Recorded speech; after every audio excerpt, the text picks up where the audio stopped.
မြတ်စွာဘုရားဇေတဝန်ကျောင်းတိုက်တော်မှာတည်သုံးတော်မူစဉ်ကာလတခုသောနတ်နက်ခင်းမှာမြတ်စွာဘုရားတာဝတိမြို့ထဲကိုဆုံးခံကြွတယ်။အဲဒါလို့ဆုံးခံကြွရင်းနဲ့ဥဒယလို့အမည်ရှိတဲ့ပုံနာတယောက်ရဲ့အိမ်ကိုမြတ်စွာဘုရားဆွမ်းရက်တယ်။အဲလိုမြတ်စွာဘုရားဆွမ်းရက်နေတော့အဲ့ဒီပုံနာကဘာလုပ်နေလဲဆိုတော့ထမင်းစားနေတယ်။မြတ်စွာဘုရားဆွမ်းရက်နေတာကိုလည်းသူသိတယ်။ဒါပေမဲ့ထမင်းစားနေတုန်းကြီးလည်းဖြစ်နေတာကတကြောင်အဲ့ဒီပုံနာရဲ့ပင်ကိုယ်ကမြတ်စွာဘုရားကိုမကြည်ညိုတာကတကြောင်ဒါကြောင့်မြတ်စွာဘုရားကိုဆွမ်းလောင်းလှူလိုတဲ့စိတ်သူ့မှာမရှိဘူး။ဒါပေမဲ့လို့သူမလောင်းပဲလည်းမနေခြင်းဘူး။ဘာဖြစ်လို့လဲဆိုတော့အလူကောင်ပုဂ္ဂိုလ်တူတယောက်အိမ်ရှိမှရက်နေတာကိုမလောင်းမလှူဘူးဆိုလို့ရှိရင်လည်းပတ်ဝန်းကျင်ကသူ့ကိုကဲ့ရဲ့ရှုံချကြမယ်ဆိုတာကိုသူကြောက်နေလို့ပဲတဲ့။ဒါကြောင့်မလို့သူစိတ်မပါပဲနဲ့ပတ်ဝန်းကျင်ကဲ့ရဲ့ရှုံချမှာကိုကြောက်တဲ့အတွက်ကြောင့်ထမင်းစားတာကိုရပ်ပြီးတော့မြတ်စွာဘုရားကိုဆွမ်းထပြီးတော့လောင်းတယ်။အဲ့တော့မြတ်စွာဘုရားကဘာမှအမိန့်မရှိဘူးဆွမ်းခံပြီးတော့ဆက်ကြွသွားတယ်။ဒီလိုပဲဒုတိယနေ့နောက်နေ့ရောက်တော့မြတ်စွာဘုရားဆွမ်းခံကြွရင်းနဲ့အဲ့ဒီပုံနာရဲ့အိမ်ကိုရပ်ပြန်တယ်။အဲ့လိုရပ်တော့လည်းပဲပုံနာကစိတ်မပါလက်မပါနဲ့သူများကဲ့ရဲ့မှာဆိုးလို့ဆိုပြီးတော့ဒုတိယအကြိမ်ဆက်ပြီးတော့ဆွမ်းကိုလောင်းပြန်တယ်။စိတ်ထဲမှာတော့သိပြီးတော့မကြည်လင်လာဘူးပေါ့။အဲ့လိုနဲ့မြတ်စွာဘုရားဘာမှအမိန့်မရှိဘူးပြန်ကြွသွားတယ်။နောက်ဦးဇင်းတို့3ရက်မြောက်နေ့မြတ်စွာဘုရားကြွလာပြန်တယ်။အဲ့လိုကြွလာတော့လည်းပဲသူ့စိတ်ထဲမှာတော့တော်တော်ကိုမကျေနပ်တဲ့စိတ်ကတော့ကြီးစိုးလာပြီပေါ့2ရက်ရှိပြီဆိုတော့လေ3ရက်မြောက်လောင်းရတော့မယ်ဒါပေမဲ့သူများကဲ့ရဲ့မှာကိုလည်းသူကကြောက်တာဆိုတော့မြတ်စွာဘုရားကိုဆွမ်းထပ်ပြီးတော့လောင်းတယ်လောင်းပြီးကမှသူ့ကိုယ်သူမထိန်နိုင်မသိမ့်နိုင်မင်းနဲ့မြတ်စွာဘုရားကိုဘာပြောလဲဆိုတော့လောကမှာကောင်းတဲ့အရာသာကိုမမမောတဲ့လူရဲ့လို့မရှိပါလားယဟန်ဂေါရမဟာအစာကောင်းအသောက်ကောင်းကိုမတ်တဲ့အတွက်ကြောင့်ငါအိမ်ကိုထက်ချီတလဲလဲလာနေတယ်တဲ့ငါရဲ့အိမ်ကိုထက်ချီတလဲလဲလာနေတယ်ပုဏ္ဏပုဏ္ဏအဖမှန်ထက်ထက်ငါအိမ်ကိုလာနေတယ်ဒီစကားလေးပါတယ်နော်အဲ့ဒီစကားလေးကိုအကြောင်းပြုပြီးတော့မြတ်စွာဘုရားကတရားဟောခြင်းလို့သူ့အိမ်ကိုကြွလာ3ရက်ဆက်တိုက်ဆုံးခံကြွမယ်ဒီလိုဆုံးခံကြွမှဒီပုံနာကဒီစကားကိုပြောမယ်ဒီစကားကိုပြောမှဒီစကားကိုအကြောင်းပြုပြီးတော့မြတ်စွာဘုရားကဒီတရားကိုဟောမယ်ဓမ္မတာလင်ဒီပုံနာသည်တရဏဂုံတည်ပြီးတော့သူတော်ကောင်းတစ်ယောက်ဖြစ်မယ်ဆိုတာကိုမြတ်စွာဘုရားကသိတော်မူမြင်တော်မူလို့အဲ့ဒါလို့မြတ်စွာဘုရားကသူ့အိမ်ရှိကိုကြွကြွလာတာအဲ့ဒါလို့မြတ်စွာဘုရားကိုယ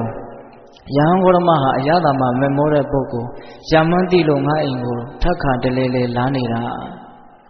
အဲ့ဒီစကားလေးကိုအကြောင်းပြုပြီးတော့မြတ်စွာဘုရားကအဲ့ဒီဥရိယပုံနာကိုဂါထာ4ပုဒ်ဟောတယ်အဲ့ဒီဂါထာ4ပုဒ်ကိုဒီကနေ့ညတရားဓမ္မတို့ဥရှင်တို့နော်ပြောကြရမယ်နားကြရမယ်နော်ပထမဂါထာဘာဟောလဲဆိုတော့ပုဏ္ဏပုဏ္ဏဇေဝဝပ္ပန္တိပိဇံပုဏ္ဏပုဏ္ဏဝတ္တန္တိဒေဝရာဇာပုဏ္ဏပုဏ္ဏခေတံကတ္တန္တိကတ္တကပုဏ္ဏပုဏ္ဏဒေညမုပင်တိရထံအဓိပ္ပာယ်ကဘာပြောတော့ဆိုတော့ဘိဇံမျိုးစေ့ကိုပုဏ္ဏပုဏ္ဏဇေဝအဖန်ဖန်တလဲလဲသားလျင်ဝပ္ပန္တိစိုက်ပျိုးကြရကုန်၏မျိုးစေ့ကိုအဖန်တလဲလဲစိုက်နေကြတယ်တဲ့လူတွေဟာဟုတ်တာပေါ့မျိုးစေ့ကိုအဖန်တလဲလဲသာစိုက်မနေဘူးဆိုရင်တရားဓမ္မတို့ဥယျာဉ်တို့ဘာမှစားရရှိမှာမဟုတ်ဟုတ်ရဲ့လားဒီကမ္ဘာလောကကြီးမှာမျိုးစေ့နဲ့မြေကြီးနဲ့တွေ့ခဲ့တဲ့အကြိမ်ပေါင်းကိုရေတွက်မယ်ဆိုရင်ရနိုင်မလားလူသားတွေဟာမျိုးစေ့ကိုဖန်တလဲလဲဘာလုပ်နေကြလဲစိုက်ပျိုးနေကြတယ်တဲ့တခါစိုက်တာနဲ့မပြီးဘူးပေါ့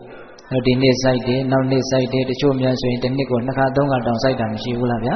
ရှိတယ်မြတ်စွာဘုရားကပေါ်လွင်ထင်ရှားတာလေးကနေလွယ်ကူတာလေးကနေတရားကိုစပြီးတော့ဟောတာပြီးရင်တဖြည်းဖြည်းနဲ့လေးနေတဲ့နေရာကိုရောက်သွားမှာနော်ထက်ချီတလဲလဲဖြစ်နေတဲ့ကိစ္စတွေအဖန်တလဲလဲဖြစ်နေတဲ့ကိစ္စတွေကိုတတိထားမိအောင်မြတ်စွာဘုရားကတရားကိုခေါ်ပြီးတော့ဟောနေတယ်လို့ဦးဇင်းစိတ်ထဲမှာခံစားရတယ်။ဘိဇံမျိုးစေ့ကိုပုဏ္ဏပုဏ္ဏဇေဝအဖန်ဖန်ထထသားလျင်ဝပ္ပန္တိစိုက်ပျိုး၍နေကြကုန်၏။ဒေဝရာဇမိုးမင်းကလည်းပဲပုဏ္ဏပုဏ္ဏဖန်ဖန်ထထဝတ္တန္တိရွာလို့နေတယ် မိုးကလည်းပဲအဖမှန်တလဲလဲရွာနေတာပဲတဲ့နော်မိုးကဆိုရင်တလမိုးဘယ်နှကြိမ်ရွာလဲဒါအချိန်ပေါင်းများစွာပေါ့တစ်နှစ်ဆိုရင်ဘယ်လောက်ရွာမလဲဟုတ်လားကိုယ့်ရဲ့အသက်နှစ်50 60ရှိရင်မိုးရွာတဲ့အချိန်ပေါင်းကိုဘယ်လောက်တွေ့ကြုံခဲ့ပြီလဲဟုတ်လားဒီကမ္ဘာလောကကြီးအနေနဲ့ကြည့်မယ်ဆိုရင်မိုးရွာခဲ့တဲ့အချိန်တွေဟာရွေ့တက်လို့ရနိုင်မလားဗျာမရနိုင်ဘူးအချိန်ကြီးအထက်ထက်မိုးကလည်းရွာနေတာပါပဲတဲ့လောကမှာအဖန်တလဲလဲငါအသင့်အိမ်မှာငါသားလင်ခဏခဏလာနေတာမဟုတ်ပါဘူးဆိုတဲ့အတိတ်ပဲပေါ့ဟုတ်လားမျိုးစေ့ကိုလည်းဖန်တလဲလဲစိုက်နေကြတယ်မိုးကလည်းဖန်တလဲလဲရွာနေတယ်ကတ္တကလေသမားတို့သည်ပုဏ္ဏဗာမန်ထတ္တခေတ္တံလဲကိုကတ္တံတိထွန်ရဲ၍နေကြကုန်၏တောင်သူလေသမားတွေကလည်းပဲသူတို့လေတွေသူတို့ຢာတွေကိုအဖန်ဖန်တလဲလဲထွန်ရက်နေကြတာပါပဲတဲ့နော်ဒါကတော့တောင်သူလုပ်တဲ့လူမျိုးလေကိုဖန်ဖန်တလဲလဲထွန်တယ်လို့ပြောတာပေါ့ဗျာဈေးရောက်တဲ့လူဆိုရင်တော့ဖန်ဖန်တလဲလဲချိန်ဝင်ကန်ပြီးတော့ရောင်းရတာမရှိဘူးလားကိုယ်ဆိုင်လေးကိုပုံမှန်ထွက်ပြီးတော့ပြင်းသည်ဖြစ်စေပြောသည်ဖြစ်စေဟုတ်လားနေတိုင်းဒီအလုပ်ကိုလုပ်မနေရဘူးလားဗျာလုပ်နေရတယ်နော်လေသမားတွေကလည်းသူတို့ရဲ့လေတွေရာတွေကိုဖန်ဖန်တလဲလဲထွန်ရက်နေကြတယ်ပုဏ္ဏဗာမန်ထတ္တသာလျင်ရထံတိုင်းသူပြည်သားတို့သည်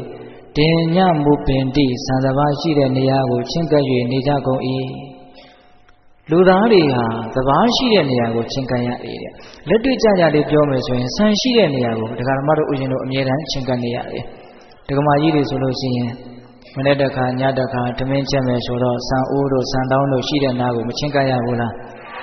ချင်းကပ်ရတာပေါ့အစာအာဟာရရှိတဲ့နေရာကိုတတ္တဝါတွေကချင်းကပ်ရသမျိုးပါပဲအစာအာဟာရကကိုယ်တွေကိုအလိုလိုမှရောက်မလာပဲကိုဟုတ်ရဲ့လားအေးအဲ့ဒီတော့အဖမှန်ထက်ဖြစ်တဲ့အရာတွေကိုမြင်သာတဲ့နေရာကနေစပြီးတော့မြတ်စွာဘုရားပြောတာဒါဒီကထာမှာဆိုရင်တော့၄မျိုးပေါ့နော်မျိုးစေ့ကိုဖမှန်တလဲလဲစိုက်ပျိုးနေကြတယ်မိုးကလည်းဖန်တလဲလဲရွာနေတယ်တောင်သူလေသမားတွေကလည်းပဲသူတို့လေတွေຢာတွေကိုဖန်တလဲလဲထွန်ရက်နေကြတယ်တိုင်းသူပြည်သားလူအများကလည်းပဲဆံစပါးရှိတဲ့နေရာကိုဖန်တလဲလဲချင်းကပ်နေရရတယ်တဲ့ဒါတက္ကထာပြီးသွားပြီလားနော်နောက်ဒုတိယဂါထာပါဆက်ဟောတုံးဆိုတော့ပုဏ္ဏယာစကားယာစန္တိပုဏ္ဏဒါနပတိတရန္တိပုဏ္ဏဒါနပတိတရိတဝါပုဏ္ဏတက္ကမုပင်တိဌာနံအဓိပ္ပာယ်ကဘာလဲဆိုတော့ယာစကားတောင်းရန်၍နေကြသောပုဂ္ဂိုလ်တို့သည်ပုဏ္ဏဗာမန်ထတ္တသာလျင်ယာစန္တိတောင်းခံ၍နေကြကုန်၏နော်တောင်းတဲ့လူတွေကလည်းထက်ချီတလေးလေးတောင်းနေတာပဲတဲ့ပုံစံမျိုးနဲ့တောင်းနေတာပေါ့ဗျာတောင်းတဲ့လူတွေကဖမှန်တလေးလေးတောင်းနေတယ်ဆိုတော့တရားဓမ္မတို့ကမျက်နှာအောက်ချပြီးတော့အဝတ်စားညှိုးငင်စွာဖြင့်တောင်းရန်စားတောက်နေတဲ့လူကိုမျက်စိနဲ့မြင်လိမ့်မယ်ထင်တယ်တကယ်တမ်းကတော့ကိုယ်ဘောဖမှန်တတ်မတောင်းဘူးလားသာသမီဖြစ်တုန်းကမိဘတွေဒီကတောင်းတာတွေမရှိဘူးလားအချင်းချင်းလူချင်တာရချင်တာကိုတောင်းကြတာတွေကမရှိဘူးလားအေးတောင်းတာကအမျိုးမျိုးရှိတယ်ရချင်တာကိုတောင်းတာပဲနော်အစာအသောက်ကိုတောင်းတာရှိမယ်ငွေကြေးကိုတောင်းတာရှိမယ်အခွင့်အရေးကိုတောင်းတာရှိမယ်မေတ္တာကိုတောင်းတာရှိမယ်အများကြီးပေါ့ဗျာကိုလည်းတောင်းတဲ့ဘက်မှာနေပြီးတော့တောင်းခဲ့တဲ့အချိန်ကြီးအများကြီးမရှိဘူးလားအေးဒါကြောင့်တောင်းရမ်းနေတဲ့လူတွေကလည်းပဲအဖန်ဖန်ထက်တောင်းနေကြတာပါပဲတဲ့ကိုလိုချင်တာကိုတောင်းညဒါရင်လားဆိုတော့မကဒါနပတိပေကံစွန်ကျဲမှုမှာဝါဒနာပါကြတဲ့ဒါနရှင်တွေကလည်းပုဏ္ဏဗာမန်ထတ္တသာလျင်တရန္တိပေးလှူ၍နေကြကုန်၏ပေးတဲ့လူတွေကလည်းပဲအဖမှန်ထက်ပေးနေတာပဲတဲ့ဒကာဓမ္မတို့ဦးဇင်းတို့ကအဖမှန်ထက်မပေးဘူးလားပေးဘူးတာပေါ့ကိုစွမ်းသလောက်ကိုကြည်ပြူတဲ့လူကိုတရားတဲ့လူကြတော့ပေးတာပဲလေဟုတ်လားအဲ့တော့ပေးတဲ့လူတွေကလည်းအဖမှန်ထက်ပေးနေတယ်တောင်းတဲ့လူတွေကလည်းအဖမှန်ထက်တောင်းနေတယ်ဒါမဆမ်းပါဘူးเนาะလောကကြီးမှာအဲ့ဒီမှာဆန်းတာလေးကိုမြတ်စွာဘုရားကပြောထားတယ်။ဘာလဲဆိုတော့ဒါနပတိဒါနရှင်တို့သည်ပုဏ္ဏဗာမန်ထတ္တတရိတဝါပိလူပြီးတော့ပုဏ္ဏဗာမန်ထတ္တသာလျင်တက္ကမုပင်တိဌာနံနတ်ရွာလောကသို့ကာရောက်ရကုန်၏ပြီးတဲ့လူတွေကတော့ဗာမန်ထတ္တပြီးပြီးတော့ဗာမန်ထတ္တပဲနတ်ရွာကိုရောက်ကြတယ်တဲ့တတ်ထပ်ပူပြီးတော့ဦးရှင်တို့လက်တွေ့ကြပြောမယ်ဆိုရင်ပေးတဲ့လူတွေကလည်းပဲအဖမှန်ထပ်ပေးပြီးတော့အဖမှန်ထပ်ပဲကောင်းတဲ့နေရာကိုရောက်ကြတယ်ရကြတယ်ဟ ဟောပေးတဲ့လူတွေကိုကောင်းတဲ့နေရာရောက်တယ်လို့ပြောထားတယ်နော်တောင်းတဲ့လူတွေဘယ်ရောက်တယ်လို့တော့မပါဘူးအဲ့ဒါလေးကိုစိတ်ဝင်စားတယ်ကောင်းတယ်ပြောတာဟုတ်လားပေးတဲ့လူတွေကတော့ကောင်းတဲ့နေရာကိုရောက်တယ်တဲ့ဟိုဗမာစကားပုံတစ်ခုရှိရနော်ပေးရင်ကောင်းနေတောင်းရင်မုန်းနေတဲ့ပေးကောင်းတောင်းမုန်းနေအဲ့ဒါဟုတ်သလားဟုတ်တာဗောဗျာနော်ပေးရင်ကောင်းတယ်တောင်းရင်တော့မုန်းနေဦးဇင်းတို့ဇတ်တော်ထဲမှာလာတဲ့စကားတစ်ခုတောင်ရှိတယ်လေတောင်းတဲ့လူဟာငိုတဲ့လူပါတဲ့ဒါလေးရခြင်းနဲ့ဟိုဟာလေးရခြင်းနဲ့လို့တောင်းတာဘာလို့တာတော့ငိုတာတောင်းတယ်ဆိုတဲ့ကိုကစကို့မှာအလိုပြည့်မနေဘူးဆိုတာထင်ရှားတယ်တနည်းအားဖြင့်မချမ်းသာဘူးဆိုတာထင်ရှားတယ်ဆင်းရဲတယ်ဆိုတာထင်ရှားတယ်တစုံတစ်ယောက်စီမျက်နှာအောက်ချပြီးတော့ဘာလို့ပဲတောင်းရတယ်ဆိုတဲ့ကိုကစကောင်းကိုမကောင်းဘူးလို့ဦးဇင်းထင်တယ်ဟုတ်လားတောင်းရတာဟာငိုတာတဲ့ငိုခြင်းတစ်မျိုးပါတဲ့မပေးနိုင်ဘူးလို့ပြောရတာလည်းငိုခြင်းတစ်မျိုးပါပဲတဲ့ဟုတ်တာပေါ့ရမယ်ထင်လို့ဟိုလူကအာကိုတကျူးနဲ့တောင်းတယ်ကိုကမပေးနိုင်ဘူးလို့ပြောလိုက်ရတာကိုကစစိတ်ထဲမှာမကောင်းသွားတာတော့အမှန်ပဲဗျာဒါဥစဉ်တို့လည်းပြောဖို့ပါလေကိုယ်ဒီလာတောင်းတဲ့လူမပေးနိုင်ဘူးတော်တော်ကိုကြိုးစားပြီးတော့ပြောယူရတဲ့ကိစ္စနော်ဘယ်လိုမှသူလည်းပဲမကောင်းဘူးပေါ့ဟုတ်ရဲ့လားစိတ်ခံစားချက်ကိုရည်ရွယ်ပြောတာပါမကောင်းမှုဖြစ်သွားတယ်လို့ဆိုလိုတာမဟုတ်ဘူးနော်အေးဒါကြောင့်ပေးရင်ကောင်းတယ်တောင်းရင်မုန်းတယ်တဲ့ဒီမှာမြတ်စွာဘုရားကတောင်းတဲ့လူတွေကလည်းအဖမှန်တတ်တတ်တောင်းနေကြတယ်ပေးတဲ့လူတွေကလည်းအဖမှန်တတ်တတ်ပေးနေကြတယ်အဖမှန်တတ်တတ်ပေးပြီးတော့အဖမှန်တတ်တတ်ပေးသောပုဂ္ဂိုလ်တို့သည်အဖမှန်တတ်တတ်ပဲကောင်းတဲ့နေရာကိုရောက်ကြရတယ်တဲ့ဒါသဘာဝပေါ့နော်ပေးတာကောင်းလို့ကောင်းတဲ့နေရာရောက်သွားတာပေါ့ဟုတ်ရဲ့လားအေးအဲ့ဒါဦးဇင်းတို့ဒုတိယဂါထာနောက်တတိယဂါထာကျတော့ဘာဟောလဲဆိုတော့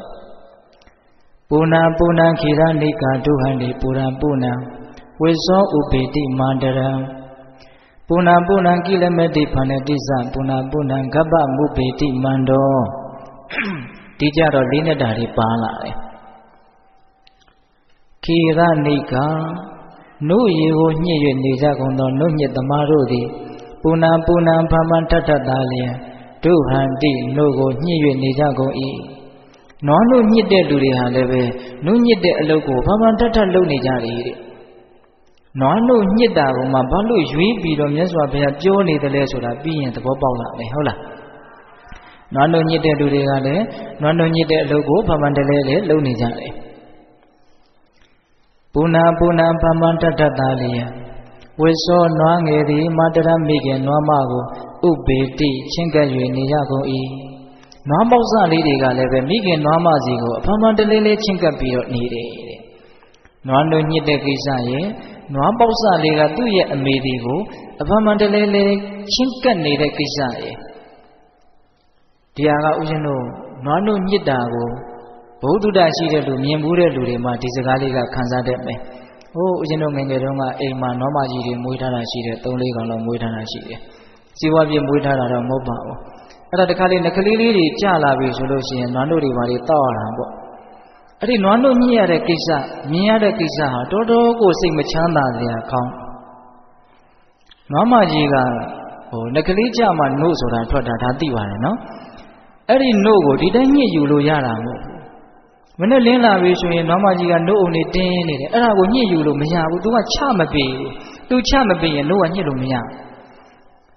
အဲ့တော့ဘာလို့တုံးဆိုနှုတ်ညှစ်ခြင်းတဲ့လူကညာတဲကစပြီးတော့နွားမလေးနဲ့နွားမနဲ့ငကလေးလေးကိုသားလေးကိုခွဲပြီးတော့ခြေထားတယ်အဲ့တော့မနဲ့လင်းတော့အမေကြီးကဒီသူ့သားလေးကိုတိုက်ချင်ပြီနှုတ်အုံတွေကတင်းပြီးတော့နေပြီဒါပေမဲ့လူတွေကကြိုးဖြေမပေးဘူးအဲ့ဒီချိန်မှာနှုတ်ညှစ်ဖို့အရန်နှင်းဖြစ်ပြီဆိုတော့မှနွားပေါက်စလေးကိုလွတ်ပေးလိုက်တယ်လွတ်ပေးလိုက်တော့နွားပေါက်စလေးကသွားပြီးတော့စို့တော့မေကြီးကသူ့သားစို့တာဆိုတော့စိတ်ကိုလျှော့ပြီးတော့နှုတ်တွေကိုချမ်းပေးလိုက်တယ်အဲ့ဒီမှာမြုပ်တွေထွက်အောင်ပြပြပြနဲ့စို့ခဏစို့ပြီးကရှိသေးတယ်လူတွေကအတင်းဆွဲပြီးတော့ဒီနွားပေါက်စလေးကိုမအေးနဲ့ဝေးတဲ့တိုင်တိုင်းမှာခြိထားလိုက်တယ်မေကြီးကနှုတ်တွေကိုချပြီးပြီဆိုတော့ပြန်ပြီးတော့ရှုပ်တာလို့မရတော့အဲ့ဒီကြတော့မှလူတွေကအတင်းဝင်ပြီးတော့ညစ်ကြတာနွားပေါက်စလေးတွေကြီးကနေလူပြီးတော့ယူတာလို့ဦးဇင်းကတော့အဲ့လိုခံစားရတယ်အဲ့ဒါတကယ်လို့မြန်လေဟိုနွားပေါက်စလေးကနမလေးဆိုရင်တော့ပြောင်းအောင်ကိုညှစ်တာဗျာသူတောက်ဖို့ကိုသိမချမ်းနော်နွားတီးလေးနဒင်လေးဆိုလို့ရှိရင်တော့အဲ့ဒါနည်းနည်းလေးချမ်းနေတယ် အဲ့ဒါလိုနဲ့နွားနှုတ်ညစ်တဲ့ဇလန်ကဒီနွားလေးကြီးလာလို့နှုတ်သိမ့်မထွက်တော့ဘူးဆိုတော့မှပဲအဲ့ဒါလူတွေကမကြည့်တော့ပဲနဲ့သူစိုးခြင်းလို့စိုးရအဲ့ဒီကြတော့လဲနှုတ်ကသိမ့်မထွက်တော့ဟုတ်လားအဲ့ဒီနေရာမှာဒီမိခင်ရဲ့နွားနှုတ်ကိုစိုးခြင်းလို့မိခင်ရဲ့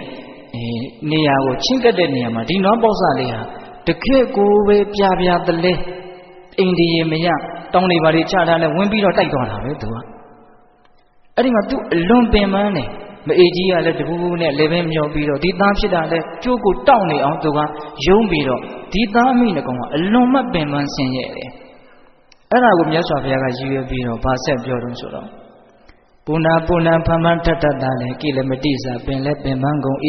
ဖန္တတိစတုံလဲတုံလှုပ်ကုန်၏ဒီသားအမိနှစ်ကောင်လုံးကနှစ်ကောင်လုံးအလွန်မှပင်ပန်းနေအလွန်လဲတုံလှုပ်ချောက်ချားနေတယ်နော်နွားတို့ညစ်တဲ့လူတွေကလည်းဖမန်တလဲလဲညစ်နေကြတယ်နွားလေးတွေကလည်းအမေတွေကိုဖမန်တလဲလဲချင်းကပ်နေကြတယ်အဲ့လိုချင်းကပ်ရင်လည်းအဖမန်တလဲလဲပင်ပန်းပြီးတော့အဖမန်တလဲလဲပဲတုံလှုပ်နေကြတယ်အဲ့ဒီလိုပဲတဲ့ဟောအခုမှတရားအနှစ်သာရကစပြီးတော့လာမှာဟုတ်လားအဲ့ဒီလိုပဲတဲ့မန္တောပညာနည်းသောပုဂ္ဂိုလ်တို့သည်မန္တောပညာနည်းသောပုဂ္ဂိုလ်သည်ပုဏ္ဏဖမန်တတ္တကပ္ပမုပေတိအမိဝမ်းကောင်းကိုအောင်းရလေ၏ဉာဏ်နေတဲ့ပုဂ္ဂိုလ်ဟာတွေကလည်းပဲအမိဝမ်းကောင်းကိုအဖမန်တလဲလဲပဲအောင်းနေကြတာအမိဝမ်းကောင်းမှာအဖမန်တလဲလဲအောင်းတဲ့ပုဂ္ဂိုလ်တွေကိုမန္တောဆိုပြီးတော့ဝိသေသနာစကားလေးနဲ့ဟောတာနော်ဉာဏ်နေတဲ့ပုဂ္ဂိုလ်တွေမိုက်မဲတဲ့ပုဂ္ဂိုလ်တွေအမိဝမ်းကောင်းမှာအောင်းရတရားဓမ္မတို့ဦးဇင်းတို့တိလိစ္ဆာမိခင်ရဲ့ဝမ်းကောင်းမှာအကျဉ်းပေါင်းများစွာမကြီးမတွက်နိုင်အောင်အောင်းခဲ့ပြီလူမိခင်ရဲ့ဝမ်းကောင်းမှာလည်းအကျဉ်းပေါင်းများစွာအောင်းခဲ့ပြီနောက်ခွေးမကြီးတွေပိုက်တဲ့နွားမကြီးတွေပိုက်တဲ့မနေခဲ့ဘူးလား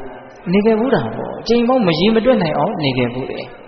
ဘာလို့အဲ့ဒါလို့နေရလဲနောင်လည်းပဲဒါနေလက်တရှိသေးတယ်ဒီအခြေအနေတိုင်းဆိုရင်တော့နောင်လည်းနေအောင်ပါဟုတ်လားကိုပြုတ်ထားတဲ့ကံအားလျော်စွာရုပ်ညံ့တဲ့တတ္တဝါတွေရဲ့ဝမ်းပိုက်ထဲမှာရောက်သွားတဲ့အကြောင်းတရားတွေအများကြီးရှိသေးတယ်အဲ့ဒါလို့အမိဝမ်းကောင်းမှာဖမန်တလဲလဲဘာကြောင့်အောင်ရတာလဲမန္တော်တဲ့ပညာနှုတ်နဲ့မိုက်မဲလို့အောင်ရတာပါဒီနေရာမှာပညာနှုတ်နဲ့မိုက်မဲတယ်ဆိုတာဘာကိုပြောတာတော့မသိတာကိုပညာနဲတယ်လို့ဆိုတာဘာကိုမသိတာတော့တဲ့ပြောရရင်တော့သစ္စာလေးပါးကိုမသိတာပါပဲနောက်သစ္စာလေးပါးကိုမသိခြင်းကြောင့်မိုက်မဲတယ်လို့ဆိုရတယ်အဲ့ဒီမိုက်မဲခြင်းကြောင့်ပဲအမိဝမ်းကောင်းမှာအဖမအောင်ရတယ်အဲ့တော့ဦးဇင်းတို့ဒီနေရာမှာသစ္စာ၄ပါးသလုံးမပြောပြန်တစ်ပါးပဲပြောမယ်နံပါတ်1ဒုက္ခသစ္စာဘဝမှရင်ခန္ဓာမှရင်ဆင်းရဲမျှပဲအကောင်းရှိတာမဟုတ်ဘူးမကောင်းတဲ့တရားတွေနဲ့တည်ဆောက်ထားတာနော်ဘဝဆိုတာဆင်းရဲဒုက္ခမျှတာကိုနားလေတာနားမလဲတာကတက္ကဏပဲတကယ်တမ်းကဘဝဆိုတာဆင်းရဲဒုက္ခမျှပဲကိုယ်စိတ်ထဲကထင်းနေတာတွေကတော့တမျိုးဖြစ်ခြင်းလည်းဖြစ်နေမယ်ပေါ့ဒါပေမဲ့တကယ်တမ်းကဘာလဲဆိုတော့ဘဝဆိုတာဆင်းရဲဒုက္ခပဲအဲ့ဒီဆင်းရဲဒုက္ခကိုမသိခြင်းသည်အဲ့ဒါပညာနှုံနဲ့မိုက်မဲခြင်းပဲအဲ့ဒါလို့ဆင်းရဲတယ်လို့မသိတဲ့အခါကျတော့ဘာဖြစ်မလို့လိုချင်တယ်ရချင်တယ်ဖြစ်ချင်တယ်မျက်နှိုးတယ်ဆိုတဲ့သဘောတွေကဖြစ်လာတာနော်ဒကာဓမ္မတို့ဦးဇင်းတို့ရဲ့တဏ္ဍာမှာတဏှာဆိုတဲ့လောဘဟာအကြောင်းပဲဖြစ်တာမဟုတ်ဆင်းရဲဒုက္ခဆိုတာကိုမသိတဲ့အတွက်ကြောင့်တဏှာဆိုတာဖြစ်တာအကယ်၍သာမကောင်းဘူးဆိုတာကိုတကယ်သိမယ်ဆိုရင်ဒီမကောင်းတာကြီးကိုဘယ်သူလိုချင်မလဲစဉ်းစားရင်တော့အလွန်ရှင်းတယ်လို့ထင်တယ်နော်ဒကာဓမ္မတို့ဦးဇင်းတို့တခုခုကိုလိုချင်တယ်ဆိုရင်အဲ့ဒါကိုကောင်းတယ်ထင်လို့အဲ့ဒါနဲ့ကိုယ်နဲ့တွေ့လိုက်ရရင်ကောင်းသွားမယ်လို့ထင်လို့ဟုတ်လားအဲ့ဒီကောင်းမယ်လို့ထင်တာကိုအခြေခံပြီးတော့မှလိုချင်တယ်ဆိုတာဖြစ်ရတာအဲ့ဒီကောင်းတယ်လို့ထင်ခြင်းဒီမယ်လေအဲ့ဒါမှားယွင်းခြင်းပဲမိုက်မဲခြင်းပဲမသိခြင်းပဲမကောင်းတဲ့တရားကြီးကိုကောင်းတယ်လို့ထင်တာဟာမှားယွင်းခြင်းပေါ့ဟုတ်ရဲ့လားအဲ့ဒါလို့ကောင်းတယ်လို့ထင်မိလို့ဒါလည်းလိုချင်တယ်ရချင်တယ်ဖြစ်ချင်တယ်ဆိုတာတွေနောက်ကနေလိုက်လာအဲ့ဒီလိုချင်တယ်ရချင်တယ်ဖြစ်ချင်တယ်ဆိုတဲ့တဏှာလောဘဒီပင်လျင်တဏှာပောနောဘဝိကဘဝတစ်ကိုတဖန်ဖြစ်စေတဲ့တကက်တရားခံလက်တယ်ဆိုတာပိဋကပေါင်းသူတော်ကောင်းတို့အလုံးနားလေကြပြီလားဟုတ်လားရုပ်သောလောကမြတ်သောလောမြတ်သောဘဝရုပ်သောဘဝဘယ်ဘဝမျိုးမဆိုတဏှာမရှိရင်မရနိုင်ဘူးတဏှာရှိရင်ရမယ်အဲ့ဒီတဏှာဘာကြောင့်ဖြစ်တာလို့ကောင်းတယ်လို့ထင်လို့တဏှာဖြစ်တာ ဒါကြောင့်မန္တောပညာနှုံနဲ့မိုက်မဲသောပုဂ္ဂိုလ်တွေပုဏ္ဏဖန်ဖန်တတ်ဂဗ္ဗမုပေတိအမိဝမ်းကောင်းကိုအောင်းရတယ်ဆိုတာဒုက္ခသစ္စာကိုတကယ်မသိကြလို့လိုချင်မမောမိလို့ကိုလိုချင်တာကြီးကိုရတဲ့သဘောပါပဲဟုတ်တယ်မဟုတ်လားကိုလိုချင်တာကတော့ဘဝကောင်းတွေကိုလိုချင်မှာပေါ့သို့တော်လည်းပဲကိုပြုတ်ထားတဲ့ကံကဘဝကောင်းကိုပေးဖို့အခွင့်မသာဘူးဆိုရင်ဘဝဆိုးပဲရမှာပေါ့ဟုတ်ရဲ့လားဒါကြောင့်ပိဋကပေါင်းသူတော်ကောင်းတို့ဉာဏ်ပညာနှုံနဲ့မိုက်မဲကြတဲ့ပုဂ္ဂိုလ်တွေဟာအမိဝမ်းကောင်းမှာဖန်ဖန်အောင်းရတယ်ဆိုတာဘာဆိုတာကိုအကြံမြင်တော့နားလေရမယ်ဟုတ်လားဒါကြောင့်အမိဝမ်းကောင်းကိုမအောင်းမြင်ဘူးဆိုလို့ရှိရင်သိဖို့လိုတယ်မြင်ဖို့လိုတယ်ဘာကိုသိရမှာလဲဘာကိုမြင်ရမှာလဲဘဝသည်ဒုက္ခပဲဆိုတာကိုသိရမယ်မြင်ရမယ်အဲ့တော့ဒီနေရာမှာဘဝဆိုတာဘာလဲအကြံမြင်လေးစကားဆက်လာလို့ဟုတ်လားဘဝဆိုတဲ့ပါဠိစကားဟာအကြံမြင်အဖြစ်ဖြစ်ချင်းလို့အဓိပ္ပာယ်ရတယ်ဘဝဆိုတာအကြံမြင်အဖြစ်ဖြစ်ချင်းတဲ့ဘာတွေဖြစ်တာလဲဒကာဓမ္မတို့ဦးဇင်းတို့တန်တာမှာဘာတွေဖြစ်နေတော့မြင်တာတွေဖြစ်နေတယ်ကြားတာတွေဖြစ်နေတယ်နားတာတွေစားတာတွေထိတာတွေတွေးတာတွေအကြံမြင်အဖြစ်6မျိုးလောက်ဖြစ်နေတယ်ပေါ့အဲ့ဒီဖြစ်နေတဲ့အရာတွေဟာအခုပဲဖြစ်လာတယ်အခုပဲမရှိတော့နောက်ထပ်အကြောင်းတွေကရှိနေတော့ဖြစ်ပြန်တယ်မရှိတော့ဖြစ်ပြန်တယ်မရှိတော့သူကအဲ့ဒါလို့အမြဲတမ်းမလုပ်နေတော့အိန္ဒိယမယဖြစ်ချင်းပြက်ချင်းဖြင့်အမြဲတမ်းလှုပ်လက်ခတ်နေတဲ့သဘောပေါ့ဟုတ်လားဟိုကောင်းလို့လည်းပဲသူ့ကိုထိန်းထားလို့မရဘူးမကောင်းလို့လည်းထိန်းထားလို့မရဘူးသူကဖြစ်ပေါ်လာတယ်ကြောက်ွယ်သွားတယ်နောက်ထပ်ဖြစ်เสียအကြောင်းရှိတော့ဖြစ်ပေါ်လာပြန်တယ်ကြောက်ွယ်သွားပြန်တယ်ဘာတွေတော့မြင်ချင်းကြားချင်းနားချင်းစားချင်းထိချင်းတွေးချင်းအကြံမြင်ဉာဏ်ထဲမှာငုံမိရမယ်နော်အဲ့ဒီအရာတွေဟာဖြစ်เสียအကြောင်းရှိသည့်အားလျော်စွာဖြစ်ပေါ်လာကြတယ်ပြီးရင်မဖြစ်သွားတော့ကြောက်ွယ်သွားကြတယ်ကိုထိန်းထားလို့မရဘူးမပြောက်အောင်လုပ်လို့လည်းမရဘူးဖြစ်เสียအကြောင်းရှိရင်မဖြစ်အောင်လုပ်လို့လည်းမရဘူးဖြစ်เสียရှိရင်ဖြစ်တယ်ပြီးရင်ပြီးသွားတယ်အဲ့ဒါကြောင့်မလို့အဲ့ဒီတရားတွေကိုမကောင်းဘူးလို့ပြောတာနော်ဘဝဟာမကောင်းဘူးဆိုတာအဲ့ဒီဖြစ်ပြီးတဲ့နောက်မပြတ်အောင်ဘလို့မှထိမ့်မရလို့ဘဝကိုမကောင်းဘူးလို့ပြောတာအကြံဉာဏ်အဖြစ်ဘဝဟာမကောင်းဘူးဆိုတာကအခါရခက်တဲ့ဒုက္ခဝေဒနာလောက်ကိုရည်ရွယ်ပြီးတော့ပြောတာမဟုတ်စိတ်တိုင်းမကြတဲ့ဒေါမနတဝေဒနာလောက်ကိုရည်ရွယ်ပြီးတော့ပြောတာမဟုတ်ဘူးဘာတွေပဲဖြစ်ဘာတွေပဲတရားဓမ္မတို့ဦးဇင်းတို့တန်ခါမှာပေါ်လ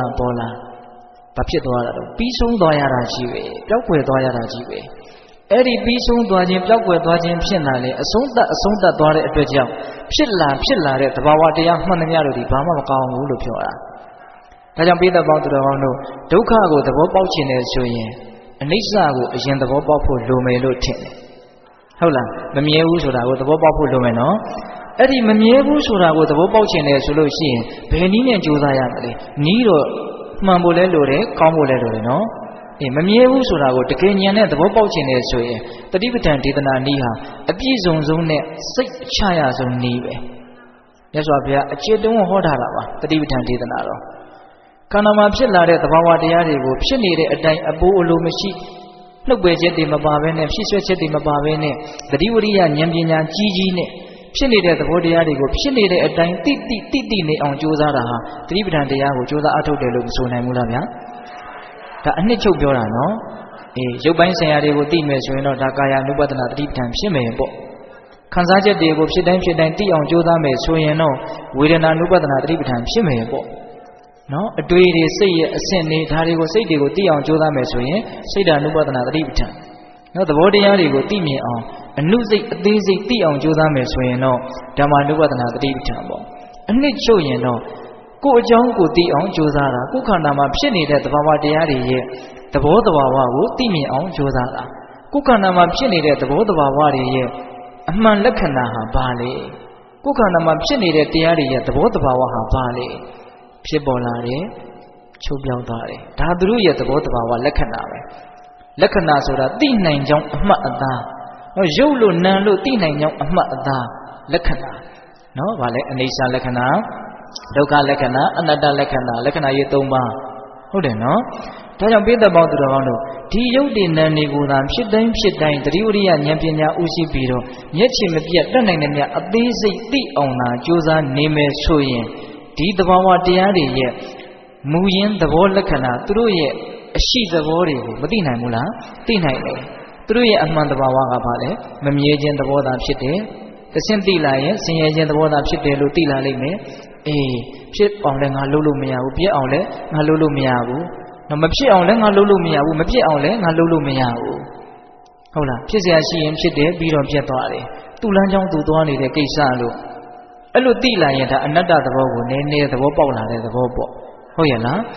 အဲ့တော့တရားဓမ္မတို့ဦးဇင်းတို့မန္တောဉာဏ်ပညာလုံနေသောပုဂ္ဂိုလ်ဒီအမိဝမ်းကောင်းကိုဖန်ဖန်အောင်ရတယ်ဆိုတဲ့နေရာမှာဉာဏ်ပညာလုံနေမိုက်မဲတယ်ဆိုတာပါလေဒုက္ခသစ္စာကိုမသိတာခန္ဓာရဲ့အမှန်လက္ခဏာကိုမသိတာမသိရင်တော့လူချင်းမမောမှုဖြစ်ပြီးတော့အဲ့ဒီလူချင်းမမောမှုကြောင့်ပဲအမိဝမ်းကောင်းကိုအောင်ရလိမ့်မယ်ဒါကြောင့်သိအောင်လုပ်ဖို့မလိုဘူးလားလို့တယ်ဘာကိုသိရမှာလဲဒုက္ခသစ္စာကိုသိအောင်လုပ်ရမယ်အဲဒုက္ခသစ္စာကိုသိကျင်တယ်ဒုက္ခသိကျင်တယ်ဆိုရင်အနိစ္စကိုအရင်သိအောင်လုပ်ရမယ်အနိစ္စကိုသိကျင်တယ်ဆိုရင်လည်းဘယ်နည်းနဲ့လုပ်ရမလဲတတိပဋ္ဌာန်ဒေသနာမှာလာတဲ့နည်းများနဲ့ကြိုးစားရမယ်အတူဆုံးပြောရရင်တော့ကိုယ်ခန္ဓာမှာဖြစ်เสียအကြောင်းအားလျော်စွာဖြစ်ပေါ်လာတဲ့သဘာဝတရားတွေကိုဖြစ်တိုင်းတိနေအောင်ကြိုးစားရမယ်ဟုတ်ရဲ့လားအဲ့ဒါလို့ကြိုးစားလို့ကိုကမန္တောဉာဏ်ပညာနှုတ်နေတယ်ဆိုတဲ့အဆင့်ကနေလွန်မြောက်မယ်ဆိုရင်တော့အမိဝမ်းကောင်းကိုမအောင်ရဘူးပေါ့ဉာဏ်ပညာနှုတ်နေတဲ့အဆင့်ပဲရှိနေသေးတယ်ဆိုရင်တော့အမိဝမ်းကောင်းကိုပဲအောင်ရလိမ့်မယ်အဲ့လိုအမိဝမ်းကောင်းကိုအောင်ရပြီဆိုရင်တော့ဘာတွေဖြစ်မလို့နောက်ဆုံးဦးဇင်းတို့စတုထဂါထာမြတ်စွာဘုရားဟောတယ်အဲ့ဒီစတုထဂါထာကတော့ပြောရင်အဓိပ္ပာယ်ကအလွန်ကျေပြန့်တယ်နော်အလွန်လည်းနည်းနည်းပါတယ်ဘာဆက်ဟောလဲဆိုတော့ပုဏ္ဏဇာယတိမေယတိဇံပုဏ္ဏဒေဝတိကံဟရန္တိမေခင်စလတ္တာအပုဏ္ဏဘဝယနာပုဏ္ဏဇာယတိဘူရိပညောဒါဦးဇင်းတို့စတုထဂါထာပေါ့နော်အဓိပ္ပာယ်ကဘာလဲဆိုတော့အမိဝမ်းကောင်းမှာအဖမန်အောင်ရပြီဆိုလို့ရှိရင်ပုဏ္ဏဖမန်တထတာလင်ဇာယတိဇမွေလဲမွေးဖွားရကုန်၏မေယတိဇသေလဲသေဆုံးရကုန်၏အမိဝမ်းကောင်းအောင်ပြီဆိုရင်တော့အဖမန်တထအောင်ပြီရင်အဖမန်တထမွေးရလိမ့်မယ်အဖမန်တထမွေးပြီးဖြစ်လာပြီဆိုရင်တော့အဖမန်တထသေရလိမ့်မယ်မွေးတာနဲ့သေတာရဲ့ကြားမှာဖြစ်ပေါ်လာတဲ့အဖမန်တထဖြစ်နေတဲ့ဒုက္ခတွေအလုံးကိုမြတ်စွာဘုရားကပေယာလမြုပ်ပြီးတော့ဟောတယ်လို့ဦးဇင်းကတော့အဲ့လိုခံစားရတယ်ဦးဇင်းတို့ပေယာလမြုပ်တယ်ဆိုတာကဘုန်းကြီးဟောတာဖြစ်နေတယ်လူငယ်တွေကနားလည်ချင်မှနားလည်မှာနော်ဒါတွေအတူတွေပဲဆိုလို့ရှိရင်ဦးဇင်းတို့ပစောက်ကလေးရေးပြီးတော့ခွန်းစားခွန်းပိတ်ထဲပစောက်ကလေးထည့်ထားလိုက်တယ်ဒါအတူတူပဲเนาะအကျယ်ကြီးပြောမနေတော့ဘူးပေါ့ဟုတ်လားအဲ့တော့အဖမန်တထမွေးဖွားရတယ်ဆိုရင်အဖမန်တထသေဆုံးရလိမ့်မယ်အဲ့ဒီမွေးတာနဲ့သေတာရဲ့ကြားမှာဖြစ်ပေါ်နေအောင်မေအဖမန်တထအစင်မပြေမှုဆင်းရဲဒုက္ခတွေကိုတော့မြတ်စွာဘုရားကဖော်ပြမထားအောင်နောက်ပိုင်းမှာသူကထိထိမိမိပြောထားတာတခုတော့ရှိတယ်အဲ့ဒါကဘာလဲဆိုတော့ဒီဝတိကံသင်္ချိုင်းတို့ပုဏ္ဏဖမန်တထဟရန္တိဆောင်ရကုန်၏အဖမန်တထသေပြီဆိုတော့အဖမန်တထအဲ့ဒါသင်္ချိုင်းကုန်းကိုကိုယ်ဆောင်သွားကြမယ်တဲ့နော်ဒီခန္ဓာကိုယ်ကြီးကိုသင်္ချိုင်းကိုပို့တဲ့ကိစ္စကိုတရားဓမ္မတို့ဦးဇင်းတို့လက်တွေ့ကြစဉ်းစားကြည့်ပါတပါးသောသူတွေကိုသင်္ချိုင်းပို့တဲ့ကိစ္စကိုပဲကိုယ်ကမျက်စိထဲမှာယဉ်နီးနေတာနော်ဧဝံဓမ္မောဧဝံပါပြီအဲ့ဒီသဘောကိုငါမလွန်မြောက်နိုင်ဘူးငါမှလည်းအဲ့ဒီသဘောရှိတယ်ဒါကိုပိဋကပေါင်းတော်ကောင်းတို့ကိုယ့်ထိဆိုင်အောင်စဉ်းစားတတ်ဖို့မလိုဘူးလားလိုတယ်ဗျဟုတ်လားအဲ့ဒါဆိုရင်ခံစားမှုခတစ်မျိုးဖြစ်သွားပါနော်ဟာဘယ်သူမဲ့ကင်ဆာဖြစ်လို့လေဩဟုတ်လားတနာစေအဲ့ဒီခံစားချက်နဲ့ဆရာဝန်တယောက်ကခမားမှာကင်ဆာရှိတယ်ဩငါမှာကင်ဆာဖြစ်နေတယ်ပိဋကတူနိုင်မလားဘယ်နည်းနဲ့မှမတူနိုင်ဘူးတော်တော်ကြီးကိုကွာခြားလိမ့်မယ်နော်အဲ့တော့တပါးသောသူတွေကိုသင်္ချိုင်းကိုဆောင်းသွားကြတဲ့ကိစ္စအဲ့ဒီကိစ္စနဲ့ကိုယ်တိုင်သင်္ချိုင်းကိုအဆောင်ခံရပြီဆိုတဲ့ကိစ္စစဉ်းစားကြည့်ပါဒါစိတ်ကူးရင်တာလည်းမဟုတ်ဘူးတစ်နေ့တစ်ချိန်ကိုယ့်ကိုပို့ကြမှာပဲမဟုတ်လားအေးကိုမျက်နှိုးလာတဲ့ဒီခန္ဓာကိုယ်ကြီးကိုပဲခေါင်းထဲထည့်ပြီးတော့ပို့ကြမှာပဲလေအဲ့တော့မြတ်စွာဘုရားကအဖမန်မွေးဖွားခြင်းအဖမန်တည်ဆုံးခြင်းအဖမန်သင်္ချိုင်းကိုပို့ရခြင်းဆိုတာကိုပြောပြီးတော့လောကကြီးရဲ့ဆိုးဝါးတဲ့ဒုက္ခတွေဟာအဖမန်တလဲလဲဖြစ်နေတယ်ဆိုတာကိုပုံဖော်သွားတယ်လို့ဦးဇင်းထင်တယ်တကယ်တမ်းကတော့မွေးတာနဲ့သေတာရဲ့ကြားထဲမှာမြောင်များလားဆိုတော့မကြီးမတွက်နိုင်သောဆင်းရဲဒုက္ခတွေမရှိဘူးလားရှိတာပေါ့ဟိုဦးဇင်းတို့လေဒီစတော်ဘုရားကြီးရေးတယ်ပရိစ္ဆေသမုပ္ပါဒီပနီဆိုတာရှိတယ်ဗျအဲ့ဒီမှာစတော်ကြီးကပရိစ္ဆေသမုပ္ပါကိုလင်္ကာတွေအရင်ရေးတယ်ပြီးမှအဓိပ္ပာယ်ဖွင့်လာအဲ့ဒီမှာဇာတိဆိုတာကိုအကြောင်းပြုပြီးတော့ဘာတွေဆက်ပြီးတော့ဖြစ်လာတယ်လဲဆိုတာနဲ့ပတ်သက်ပြီးတော့စတော်ကြီးရေးထားတာ တန်ဒီဇာတိခန္ဓာရှိကညာတိဘောဂစသည်တင်းပင်ကိုယ်ကွင်းချင်းနဲ့မကင်းစသာကြုံကြိုက်လာသောပူဇာသောကယုတငိုကြွေးတမွေးဝေနံပူချမ်းဒုက္ခအနိဋ္ဌကြောင့်စိတ်ကမကြည်မရှိငင်းရှိုက်အလိုက်အလဲဆင်းရဲငါးပါးအကျဉ်းအားသည်ကျေပွားအနန္တတွေ့ကြုံရသည်မူလဇာတိအနှုံးသည်ရွတ်เสียအလွန်ကောင်းတယ်လို့ဦးဇင်းထင်တယ်နော်တန်ဒီဇာတိခန္ဓာရှိကညာတိဘောဂစသည်တင်းပင်ကိုယ်ကွင်းချင်းနဲ့မကင်းစသာကြုံကြိုက်လာသောလူရလို့ဖြစ်လာပြီတတ္တဝါရလို့ဖြစ်လာပြီဆိုရင်ကိုမြတ်နိုးတဲ့တက်ရှိတက်မဲ့တွေနဲ့တစ်ချင်းချင်းကြရင်တော့ကိုယ်ရမှာပဲကွာရမှာပဲခွဲရမှာပဲခွာရမှာပဲသူတို့ကကိုယ်ကိုခွာခြင်းခွာမယ်သူမဟုတ်ကိုယ်ကသူတို့ကိုခွာခြင်းခွာသွားမယ်အဲ့လိုမကင်းတရားတွေအနေနဲ့ကွဲလာပြီကွာလာပြီဆိုရင်တဲ့တန်ဒီဇာတိခန္ဓာရှိကညာတိဘောဂစသည်တင်းပင်ကိုယ်ကွင်းချင်းနဲ့ညာတိဆိုတာဆွေမျိုးပေါ့ဗျာဘောဂဆိုတာပစ္စည်းဥစ္စာတွေပေါ့ညာတိဘောဂစသည်တင်းပင်ကိုယ်ကွင်းချင်းနဲ့မကင်းစသာကြုံကြိုက်လာသောပူဇာသောကယူတငိုကြွေးတမွေးဝင်းတန်းအဲ့ဒါတွေကြောင့်ဒကာဓမ္မတို့ဦးဇင်းတို့ငိုရတာတွေပူရတာတွေတရတာတွေအများကြီးမရှိဘူးလားအေးဒါတွေမကဘူးတဲ့တက်မွေးဝင်ထမ်းတယ်နော်တတ္တဝါတိုင်းဟာကိုယ်ခန္ဓာဝင်လေးကိုတော့ကိုထမ်းကြရတာပဲလေဟုတ်တယ်မဟုတ်လားဟိုအခုခေတ်ကလေးတွေကပိုးပြီးတော့တောင်ဝင်ထားရတယ်လို့ဦးဇင်းထင်တယ်နော်ငယ်ငယ်လေးတွေကစပြီးတော့သူတို့မှကြောင်းပြီးကျူရှင်ဟာအားရတယ်လို့ကစားရတယ်လို့တောင်သိပြီးတော့မရှိဘူးဘာလို့တာတော့ခန္ဓာဝင်ကိုထမ်းဖို့အတွက်အကြီးအကျယ်ပြင်းစင်းနေတာနော်အကြီးအကျယ်ပြင်းစင်းနေတာတမွေးဝင်ထမ်းအသက်ကိုမွေးဖို့အတွက်ဝင်ထမ်းရတယ်ဝင်ထမ်းဆိုတဲ့စကားကိုစားကြားရတာသိမသက်သာဘူးလို့ဦးဇင်းကတော့ထင်တယ်ဒါပေမဲ့လူတွေကတော့လာကကောင်းတယ်ဆိုရင်ဂုံတောင်ယူခြင်းယူနေကြတာလေဟုတ်လားဝင်ထမ်းရတယ်ဆိုမှကိုကကောင်းသလားဝင်ကြီးကိုထမ်းထားရတာဟုတ်တယ်မဟုတ်လားဒါပေမဲ့စစ်စစ်ပေါ့ပေါ့စဉ်းစားတတ်ဖို့တော့လိုမယ်လို့ထင်တယ်နော်အေးတမွေးဝင်ထမ်းပူချမ်းဒုက္ခခန္ဓာကိုယ်ကဖြစ်လာတဲ့ဒုက္ခဒါစဉ်းစားရမယ်ပေါ့ဟုတ်လားပူချမ်းဒုက္ခအနိဋ္ဌကြောင့်စိတ်ကမကြည်အနိဋ္ဌဆိုတာမကောင်းတဲ့အာယုန်တွေတွေ့လာတဲ့အခါမျိုးမှာစိတ်ထဲမှာကြည်လင်တဲ့သဘောမရှိတော့အနိဋ္ဌယုံဆိုတာကအမျိုးမျိုးသောအနေအထားကနေဖြစ်ပေါ်လာနိုင်တာပဲကဲရတဲ့နေကြာရလို့တော့၎င်းအစင်မပြေတာတွေကိုတွေ့ရလို့တော့၎င်းနော်ဒါပြင်ဘက်ကပေါ့လေနောက်ကိုယ်ခန္ဓာကိုယ်ရဲ့ကိုယ်ကစဖောက်ပြန်ပြီးတော့ချင်းချောက်လာတာမျိုးပျက်စီးတော့မယ်လို့သတိပေးလာတာမျိုးကောမရှိဘူးလားရှိတယ်အဲ့ဒါလို့အနိဋ္ဌယုံမကောင်းတဲ့အာယုန်တွေတွေ့လာပြီဆိုလို့ရှိရင်တမွေးဝင်းတန်းပူချမ်းဒုက္ခအနိဋ္ဌကြောင့်စိတ်ကမကြည်မရှိငင်းရှိုက်အလိုက်အလဲဆင်းရဲ၅ပါးအကျဉ်းအားဒီဆင်းရဲကိုချုပ်လိုက်မယ်ဆိုတော့အကျဉ်းအဖြစ်၅ပါးပဲရှိတယ်တဲ့အဲ့ဒီဆင်းရဲ၅ပါးဆိုတာတော့ဘာကိုရည်ရွယ်ပြောတာတုံးဆိုတော့ဆိုကြပါစို့ပေးတဲ့ပေါင်းတော်ကောင်းတို့ရတယ်ဗျဇာတိပစ္စယဇရာမရဏတောကပရိဒေဝဒုက္ခဒေါမနတဥပယာတဟုတ်လားအဲ့မှာ तू ကဇရာမရဏကို तू ကမပြောဘူးနော်ဒုက္ခဒေါမနတတောကပရိဒေဝဒုက္ခဒေါမနတဥပယာတဒီ၅ပါးကိုပြောတာနော်တောကဆိုတာကစိုးရိမ်တာပရိဒေဝဆိုတာငိုကြွေးတာဒုက္ခဆိုတာကိုယ်ဆင်းရဲတာဒေါမနတဆိုတာစိတ်ဆင်းရဲတာပရိဒေဥပယာတဆိုတာကတက်အောင်ကိုပူသွားတာနော်အကြီးအကျယ်ပူလောင်တာပေါ့အေးအကျဉ်းအားဖြင့်အဲ့ဒီဒုက္ခ၅ပါးရှိနေတယ်တဲ့တတ္တဝါတွေမှာနော်ကျေပွားအနန္တတွေ့ကြုံရသည်မူလဇာတိအနှုံးသည်အကျေချဲ့လိုက်မယ်ဆိုရင်တော့ဒုက္ခတွေဟာမဆုံးဘူးလို့မြတ်စွာဘုရားဟောအဲ့တော့ဦးဇင်းတို့အဖန်မှန်မွေးဖွားလာပြီဆိုရင်အဖန်မှန်ဖြစ်လာမဲ့အဖန်မှန်ဆိုရင်ခြင်းနေနော်အဖန်မှန်ကိုကြွေးခြင်းနေအဖန်မှန်စိတ်ဆင်းရဲခြင်းအဖန်မှန်ကိုဆင်းရဲခြင်းဒါတွေတရားဓမ္မတို့ဦးဇင်းတို့အမြဲတမ်းဖြတ်တန်းပြီးတော့မနေရဘူးလားနေရတယ်ဒါကြောင့်မြတ်စွာဘုရားကမွေးမိရင်တော့သိဆုံးရလိမ့်မယ်အဲ့ဒီမွေးတာနဲ့သေတာရဲ့ကြားမှာလည်းအစင်မပြေတာတွေအများကြီးကိုအဖန်မှန်တလဲလဲတွေ့ရလိမ့်မယ်ပြီးရင်ဒီခန္ဓာကိုယ်ကိုလူတွေဟာတင်းကျိုင်းကိုအဖန်မှန်တလဲလဲဆောင်ရလိမ့်မယ်တင်းကျိုင်းကိုအဖန်တလဲလဲဆောင်ပြီဆိုရင်တော့ဦးဇင်းတို့ပါဠိတော်ထဲမှာစကားလုံးလေးတစ်လုံးရှိတယ်ဗျကတတိဝဋ္ဌိကာတင်းကျိုင်းမြေကိုတိုးပွားစေကုန်၏တဲ့တရားဓမ္မတို့ဦးဇင်းတို့ကိုမြုပ်နှံလိုက်ပြီဆိုရင်ဒါအ ਨੇ ဆုံးတော့မြေကြီးတော့နည်းနည်းတိုးသွားတာပဲလေမီးရှို့လိုက်လို့ရှိရင်လည်းပြာလေးတော့ရှိသေးတာပဲလေမြေထဲမြော့လည်းပဲအနေလေးတော့ထိုင်သွားတာပဲ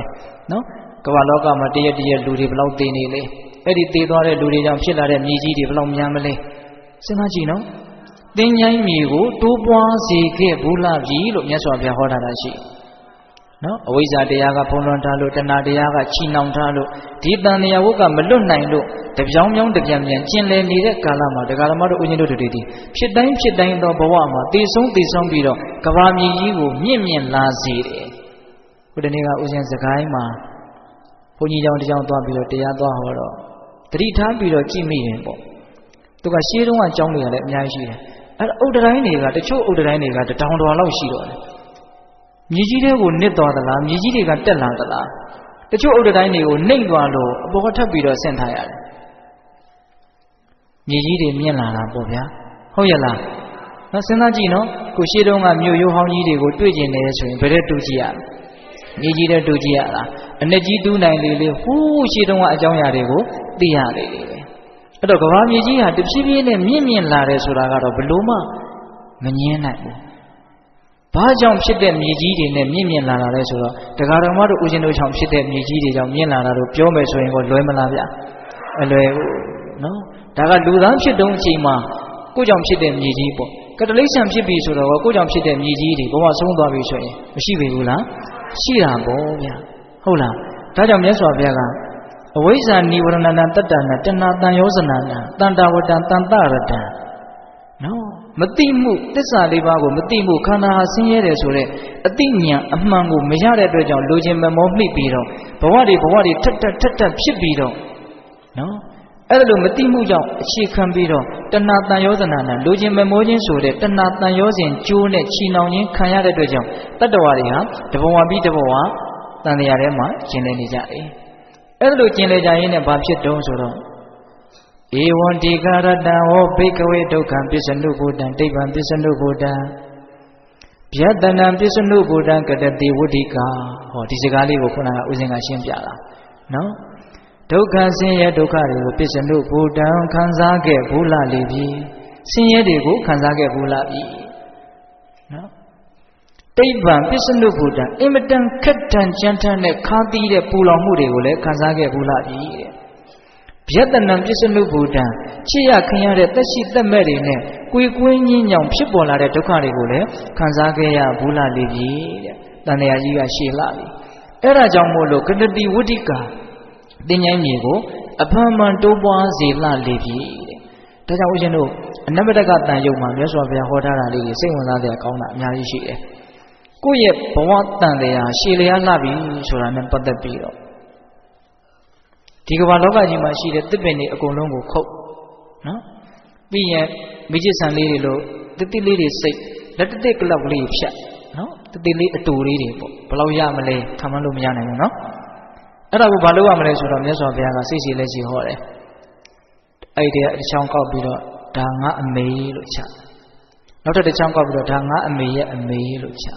နောက်တစ်ချောင်းကောက်ပြီးတော့ဒါငါအမေရဲ့အမေရဲ့အမေအဲ့တိုင်းချသွားအဲ့ဒီအချောင်းလေးတွေကကုံသွားမယ်အမေမဆုံးဘူးတဲ့နော်တခါကြီးဒီမှာကြီးများ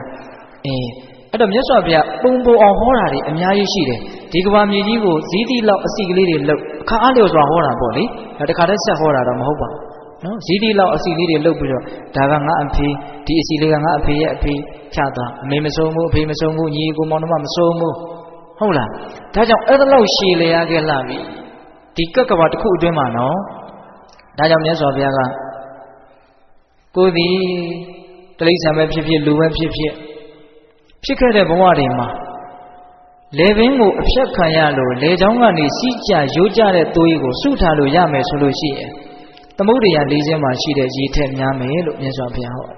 ခေါင်းပြက်သွေးတရားဓမ္မတို့ဦးဇင်းတို့ရဲ့ဘဝတန်တရားတစ်လျှောက်မချိမဆန့်အသက်ခံရလို့ခေါင်းပြက်ပြီးတော့ရိုးကြတဲ့သွေးသမုဒ္ဒရာ၄ချက်နဲ့များမယ်တဲ့နော်နောက်ပြီးတော့စိတ်တိုင်းမကြလို့ကိုငိုကြွေးတဲ့အခါမှာအရင်ဆုံးထွက်တဲ့မျက်ရည်နောက်တွေကိုဖယ်တာနောက်ထွက်တဲ့မျက်ရည်ကြည်လေးဆိုတာရှိတယ်တဲ့အဲ့ဒီမျက်ရည်ကြည်လေးကိုစုထားလို့ရမယ်ဆိုရင်သူလည်းပဲသမုဒ္ဒရာ၄စင်းတွေကရေထက်များမယ်တဲ့ခေါင်းပြက်သွေးတဲ့မျက်ရည်ကြည်တဲ့ပြီးတော့ကိုဆို့ခဲ့တဲ့မိခင်ရဲ့နှုတ်ရည်ဒိဋ္ဌံဖြစ်တော့လည်းဒိဋ္ဌံအမေရဲ့နှုတ်ပေါ့နော်လူဖြစ်တော့လည်းလူအမေရဲ့နှုတ်ပေါ့ကိုဆိုးခဲ့တဲ့နှုတ်ရည်တွေကိုစုထားလို့ရမယ်ဆိုရင်သူလည်းသမုဒ္ဒရာ၄စင်းကရေထက်များမယ်လို့မြတ်စွာဘုရားဟောထားတာရှိတယ်အဲ့တော့ဒကာဓမ္မတို့ဦးဇင်းတို့တွေဟာ ရှိလျာလာဆိုတော့ကာလပတ်လုံးအဖန်တလဲလဲဘာလို့ခဲ့ကြတာတုံးလို့မေးရင်အတူချုပ်ပြောရင်တော့အဖန်တလဲလဲဖြစ်ပြီးတော့အဖန်တလဲလဲတည်ခဲ့တယ်အဖန်တလဲလဲတင်ချိုင်းကိုအပို့ခံခဲ့ရတယ်ဒါပဲအဖြစ်ထွက်လာတယ်ကြားတဲ့ကတွေကတော့ပြောလျာများလုံးလို့အတူတွေမို့မပြောတော့ဘူးဟုတ်လားနော်အဲ့တော့အဖန်တလဲလဲဖြစ်တဲ့ကိစ္စတွေကိုညီးငွေ့တက်ဖို့မြတ်စွာဘုရားကရည်ရွယ်ပြီးတော့ဟောတယ်လို့ဦးဇင်းထင်တယ်ဒါကြောင့်တရားဓမ္မတို့ဘဝတွေအဖန်တလဲလဲဖြစ်ခဲ့တယ်ဆိုတာလဲစဉ်းစားတတ်ဖို့လိုတယ်ကောင်းတဲ့ဘဝတွေလည်းပါမယ်မကောင်းတဲ့ဘဝတွေလည်းပါမယ်ဟုတ်လားဒါနောက်အဲ့ဒီကိုမသိနိုင်တဲ့ကိစ္စတွေကိုတိုင်ထားလိုက်အောင်ဒီဘဝကိုသိနိုင်တဲ့အချိန်မှာကိုအဖန်တလဲလဲဖြစ်တဲ့ကိစ္စတွေကိုစဉ်းစားကြည့်နော်အဖန်တလဲလဲဖြစ်တာကိုစဉ်းစားမိရင်စိတ်ထဲမှာတန်ဝေကညံရာကောင်းမယ်လို့ဦးဇင်းထင်တယ်မနဲ့လင်းလာပြီဩနိုးထားရပြန်ပြီငါဒီဘဝမှာဘယ်နှကြိမ်နိုးထားပြီးပြီလဲနော်အိမ်သာသွားရပြီအကြိမ်ကြိမ်ထက်နော်မျက်နှာသိရပြန်ပြီဟုတ်လားသွားတက်ရပြန်ပြီအစာအာဟာရစားရပြန်ပြီသမင်းဘယ်နှကြိမ်စားလဲရေဘယ်နှကြိမ်တောက်ခဲ့ပြီအတူတွေကိုထက်ပြီးတော့နေတိုင်းလုပ်နေတာမရှိဘူးလားရှိတယ်တော့သွားပြီလာပြီဆိုရင်ဒီပုံစံပဲသွားခဲ့လာခဲ့တာပဲပြီးသွားပြန်တာပဲဆက်သွားပြန်တာပဲပြီးသွားပြန်တာပဲဖမှန်တလဲလဲပေါ့ဟုတ်လားဒီစကားတွေပဲမယိုးနိုင်မဲနဲ့ဆက်ပြီးတော့ဖမှန်တလဲလဲပြောနေတာတွေကမရှိဘူးလားရှိတာပေါ့အဖမှန်တလဲလဲပဲဒါတွေပဲထက်ကြားနေရတာကမရှိဘူးလားရှိတယ်နော်စာတောင်လေးဖတ်လိုက်တော့လဲဖမှန်တလဲလဲဒါတွေရှိတယ်ဟုတ်လားဘာမှသိပြီးတော့ထူးတယ်လို့တကယ်တမ်းကမရှိဘူးဒါကိုမြင်တတ်ဖို့လိုမယ်လို့ဦးဇင်းထင်တယ်ဟုတ်လားဒါအဖမှန်တလဲလဲဖြစ်နေတဲ့ကိစ္စတွေဘာမှထူးတာမဟုတ်ထူးတယ်လို့ထင်တာကတာမန်အမြင်ပေါ့တကယ်တမ်းနဲ့နေကတော့မထူးဘူးဆိုတာကိုရောက်သွားတယ်အဲ့ဒါကိုတရားဓမ္မတို့ဦးဇင်းတို့လက်ခံလာမသိဘူးနော်စဉ်းစားကြည့်နော်ဦးဇင်းပြောမယ်လောကကြီးမှာထူးတာတွေမတူတာတွေကိုမြင်တဲ့ယုံမျှနဲ့ဉာဏ်ကြီးတယ်လို့မဆိုနိုင်ဘူးမတူတာကိုမြင်တဲ့ယုံမျှနဲ့ဉာဏ်ကြီးတယ်လို့မဆိုနိုင်ဘူးတူတာတွေကိုမြင်တတ်ဖို့လိုတယ်မထူးတာတွေကိုမြင်တတ်ဖို့လိုတယ်ခုဆိုကြပါစို့တရားဓမ္မတို့ဦးဇင်းတို့အခုဒီနားမှာထိုင်နေတဲ့လူတွေတယောက်မှတယောက်နဲ့မတူဘူးဘဝကံအကျိုးပေးခြင်းလည်းမတူဘူးရုပ်ရည်ခြင်းလည်းမတူဘူးပညာတတ်တာခြင်းလည်းမတူဘူးဘာမှမတူဘူးဘာဆိုဘာမှမတူဘူးဒါရှင်းတယ်နော်မတူဘူးဆိုတာကတော့လူတွေကပြောစရာမလိုဘူးလို့ထင်တယ်မြင်လိုက်တာနဲ့အဆင့်ကတော့လျှောက်တတ်မှတ်ပြီးသားလေသူကဘာငါကဘာမတူဘူးပေါ့ဟုတ်လားဒါပေမဲ့ဒီမတူပါဘူးဆိုတဲ့လူတွေထဲမှာတူးနေတာတွေအများကြီးရှိဘူးလားတကယ်တမ်းကတူးနေတာတွေကပိုလို့တောင်များသေးတယ်ကိုကြည့်တဲ့မြင်တတ်မယ်ဆိုလို့ရှိရင်မများဘူးလားများတယ်အတူတူမွေးဖွားလာတယ်တဖြည်းဖြည်းနဲ့ရင်ရော်လာတယ်အိုမင်းလိုက်ဆွေးမြေ့လာမယ်ပြီးရင်ပျက်စီးရမယ်ဒီကြားထဲမှာဘာတွေပဲဖြစ်လာအလုံးဟာပြီးဆုံးသွားတာမတူဘူးလားဗျာတူတာပေါ့ဗျာဟုတ်ရဲ့လားတူတဲ့အချက်တွေအများကြီးမရှိဘူးလားသူ့မှာဖြစ်နေတာလဲရုပ်သဘောနာမ်သဘောတွေကိုယ်မှာဖြစ်နေတာလဲရုပ်သဘောနာမ်သဘောတွေနော်တူတာတွေအများကြီးဖြစ်ဘူးလားရှိတယ်အဲ့တော့ဒကာဓမ္မတို့ဦးဇင်းတို့တွေအဲ့ဒီတူတာတွေမထူးတာတွေကိုမြင်တတ်ဖို့လိုတယ်လို့ရပြန်ပြီပြောရပြန်ပြီတွေးရပြန်ပြီစားရပြန်ပြီတောက်ရပြန်ပြီမပြီးနိုင်ပါလားမဆုံးနိုင်ပါလားဒါတွေကိုမြင်ပြီးတော့တံဝေကဉာဏ်ရင့်တန်အောင်ကြိုးစားဖို့မလိုဘူးလားလိုတယ်မြတ်စွာဘုရားကတော့အတူချုပ်လေးပဲပြောသွားတာပေါ့ဗျာအဖန်မှန်ဖြစ်ရတယ်အဖန်မှန်သိရတယ်အဖန်မှန်သိဉာဏ်ကိုအပိုးခံရတယ်ဟုတ်ရဲ့လားဒါကြောင့်တရားဓမ္မတို့ဦးဇင်းတို့တွေအဖန်မှန်အတတ်ဒီအတူတွေကိုပဲတနည်းအားဖြင့်ဒီမထူးတာတွေကိုပဲနေတိုင်းအချိန်တိုင်းဖြစ်အောင်လှုပ်နေတာမရှိဘူးလားဖြစ်နေတာကမရှိဘူးလားနော်ဒီအသက်ရှူတဲ့ကိစ္စစဉ်းစားကြည့်နော်စကားပြောတဲ့ကိစ္စမျက်တောင်လေးတွေခတ်တဲ့ကိစ္စဒါလေးတွေဒီပုံစံလေးတွေကြီးဒါလှုပ်နေတာအသေးစိတ်ဦးသိန်းကတော့မြင်သိချင်တာပဲဟုတ်ရဲ့လားနောက်ဆုံးတရားဓမ္မတို့ဝိပဿနာတရားကိုတကယ်ရင့်ကျက်အောင်ကြိုးစားအားထုတ်ပြီးဆိုရင်ဟောပူတဲ့သဘောတွေဖြစ်လာပြန်ပြီနောက်တစ်ခါပူတဲ့သဘောဖြစ်ပြန်ပြီဟောအေးတဲ့သဘောဆိုလဲအေးတဲ့သဘောဖြစ်ပြန်ပြီဒီရုပ်တဘာဝတွေဟာထက်ချီတလဲလဲဖြစ်ပြီးတော့မနေဘူးလားနေထက်ချီတလဲလဲဖြစ်ပြီးတော့ထက်ချီတလဲလဲကုံပြောက်သွားကြတာပဲဟုတ်တယ်မဟုတ်လားအဲ့လိုပဲခံစားချက်ဝေဒနာတွေချမ်းသာတရားလို့ထင်လို့ချမ်းသာပြန်ပြီစိတ်ထဲမှာပျော်သွားပြန်ပြီအဆင်းရဲပြန်ပြီဘာထူးလဲတော့ဆင်းရဲတာတွေလည်းဖြစ်ခဲ့ပေါင်းများလာပြီချမ်းသာတာတွေလည်းဖြစ်ခဲ့ပေါင်းများလာပြီချမ်းသာတာဆင်းရဲတာအပေါ်ရမတူပေမဲ့လို့ချမ်းသာတာပဲဖြစ်ဆင်းရဲတာပဲဖြစ်ပြီးဆုံးသွားတာချင်းကြတော့တူသွားပြန်ရောပြီးရတာကြီးပဲနော်အဲ့ဒါလို့ကိုယ်ခန္ဓာမှာဒါမျိုးတွေကြီးဖြစ်နေတယ်ဘာမှမထူးပါဘူးဆိုတဲ့အမြင်ကိုရင့်ကျက်အောင်ပွားများသင့်တယ်လို့ဦးဇင်းထင်တယ် ဆိုကြပါစို့တရားဓမ္မတို့ဥရှင်တို့ဘာတွေဖြစ်နေတော့နေတဲ့တို့ကမျိုးစုံမြင်ရတယ်မျိုးစုံကြားရတယ်မျိုးစုံနားရတယ်မျိုးစုံစားရတယ်မျိုးစုံထိရတယ်မျိုးစုံတွေးရတယ်ဒါပဲမနေ့တုန်းကလည်းဒါမျိုးတွေပဲဒီနေ့လည်းဒါမျိုးပဲမနေ့ပြန်ကြရင်လည်းဒါတွေပဲနော်အရင်ဘဝတုန်းကလည်းဒါမျိုးဖြစ်ပြီးတော့ဒီလိုကုန်ပြီးတော့ဒီလိုပြီးခဲ့တာခုဒီဘဝလည်းဒီလိုပဲမြင်ရကြားရနားရစားရနဲ့သဘောကျတရားတွေ့တော့သဘောကျကြလောဘတွေဖြစ်ကြနော်သဘောမကျတရားတွေ့တော့ဒေါသတွေဖြစ်ကြလူဘဝကြီးမှာဘလို့နေပြီးတော့အချိန်ကုန်သွားတာလဲဆိုရင်အတူဆုံးပြောရရင်တော့တရားဓမ္မတို့ဦးဇင်းတို့ရဲ့အချိန်ကုန်တဲ့ပုံစံကုံနည်းကလေမလိုဒေါသလိုလောဘနဲ့ဘဝရိပ်မြုံကာကြိုးစုံခဲ့ဆိုအဲ့ဒီနေ့တိုင်းကုန်တာဒါအတူဆုံးအထီဆုံးဦးဇင်းစိတ်ထဲမှာအကြိုက်ဆုံးပဲနော်သူကိုမလိုရင်ပါတော့ဒေါသ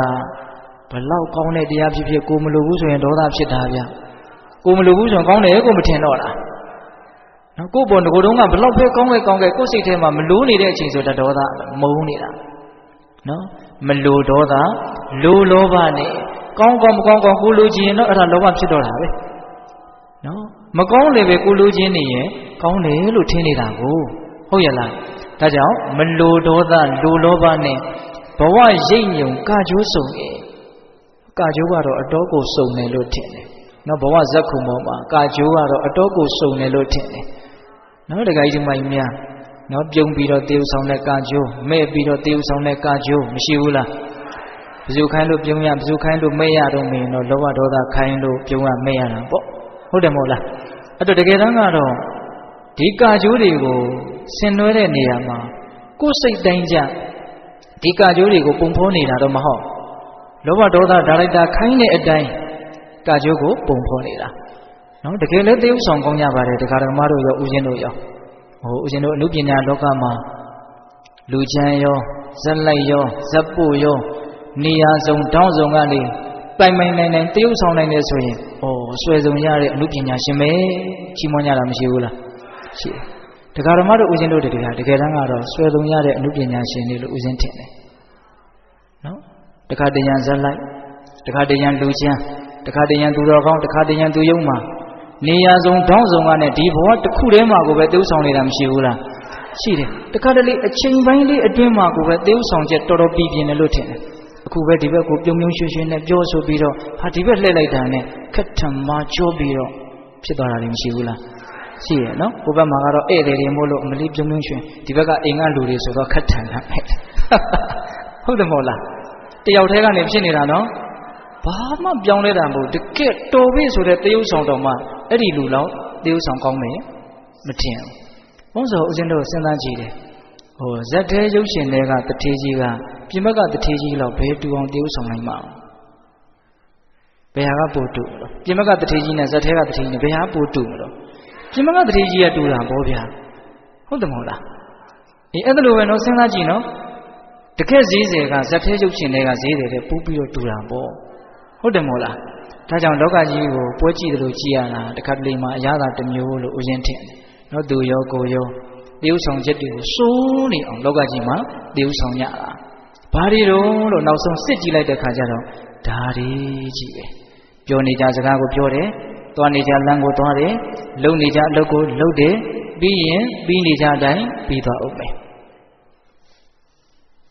မြင်နိုင်သလားဗျာဒါကြောင့်မြတ်စွာဘုရားကအလမေဝတပ္ပသင်္ခါရိတုနိဗ္ဗိန္တိတုံအလံဝိရိစိတုံအလံဝိမုတ်ရှိတုံတဲ့နော်ယာဝင်ရှိတံအလမေဝတပ္ပသင်္ခါရိတုတပ္ပသင်္ခါရိတုအလုံးစုံသောသင်္ခါရတရားတို့၌နိဗ္ဗိန္တိတုံရင်းငွေခြင်းကအလမေဝသင်္လှတိတာဒီတဲ့ဒီအချက်တွေကိုမြင်ပြီးတော့လောကကြီးကိုသင်္ခါရတရားတွေကိုရင်းငွေတဲ့စိတ်နော်ဒီစိတ်မျိုးဖြစ်အောင်ကြိုးစားရမယ်ရင်းငွေတဲ့တဲ့မြတ်စွာဘုရားကနော်အလမေဝတပ္ပသင်္ခါရိတုနိဗ္ဗိန္တိတုံအလံဝိရိစိတုံဝိရိစိတုံတက်မဲ့မောခြင်းကင်းခြင်းကအလံသင်္လှတိတာဒီတဲ့ဒါတွေကိုမမောခြင်းကင်းတဲ့စိတ်ဖြစ်အောင်ကြိုးစားတဲ့ဝိမုတ်စိတုံဒီဒုက္ခတရားတွေကလွတ်မြောက်ခြင်းကအလံသင်္လှတိတာဒီနော်သုံးချက်ဟောတယ်နော်ဒီအချက်တွေကိုဒကာဓမ္မတို့ဦးဇင်းတို့အသေးစိတ်စဉ်းစားပြီးတော့ဖြစ်ပြန်ပြီးဒါမျိုးပဲဖြစ်ပြန်ပြီးဒါမျိုးပဲပြီးသွားပြန်တာပဲဟုတ်လားအဲ့ဒါတွေကိုထက်ချီတလဲလဲသိမြင်နားလေပြီးတော့ဘာလို့ရမှာလဲတော့ညီငွေခြင်းကတဲ့နဲ့ တက်မဲ့ချင်းကင်းချင်းကတင့်တယ်လွတ်မြောက်ခြင်းကတင့်တယ်တဲ့မြတ်စွာဘုရားကနော်ညီငွေခြင်းကတင့်တယ်ဆိုတာကဝိပဿနာဉာဏ်ရင့်ကျက်ပြီးတော့နိဗ္ဗာန်ဉာဏ်ရအောင်ကြိုးစားအထုတ်တဲ့တယ်လို့ပြောတာဝိရိစီတုံတက်မဲ့မောခြင်းကင်းခြင်းကတင့်တယ်ဆိုတာကမဉဏ်၄ပါးရအောင်ကြိုးစားရမယ်လို့ပြောတာဝိမုတ်ရှိတုံလွတ်မြောက်ခြင်းကတင့်တယ်ဆိုတာကဖို့ဉာဏ်ရအောင်ကြိုးစားရမယ်လို့ပြောတာလို့အကျဉ်းမြင့်တော့နားလည်ရမှာပေါ့ဟုတ်ရဲ့လားဒါကြောင့်ပိဋကပေါင်းသူတော်ကောင်းတို့ပုဏ္ဏပုဏ္ဏဖမန်ထထဇာယတိမွေးဖွားပြီးတော့မိယတိစာသေလဲသေကြရကုန်၏